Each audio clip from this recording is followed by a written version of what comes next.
Another parabola with just an x squared and no x term.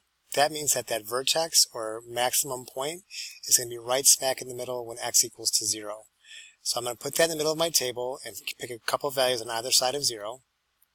The only thing to worry about with a problem like this, anytime you see a negative in front of your x squared, you kind of have to have your radar up a little bit and be thinking of that negative x squared as if it were negative 1 times x squared. If you think of it as negative 1 times x squared, then you will definitely do the order of operations correctly and not fall victim to a mistake that can be very frustrating.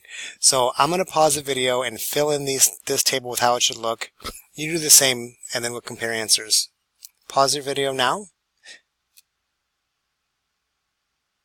And if you plug stuff in correctly, this is how it should look with the correct usage of parentheses and everything like that. And what would happen next is when I go to calculate this, is I'm going to square the negative 2 first, positive 4. Then think of it multiplied by negative 1 to make negative 4, plus 1 more to get positive 1. If I'm doing something like this, square negative 1, that's positive 1. Then make it negative to get negative 1, plus 5 is 4. I'm going to fill in the rest of this.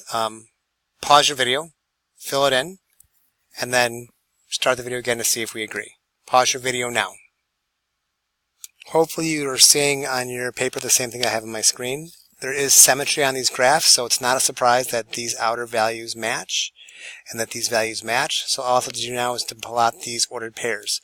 The point negative 2, 1 and the point 2, 1. Negative 2, 1, 2, 1. Negative 1, 4, 1, 4. And the point 0, 5. We do see the symmetry that we expected. It's a U-shaped graph. It's facing down.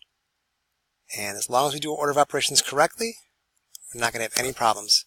Good luck with these. Be patient with yourself.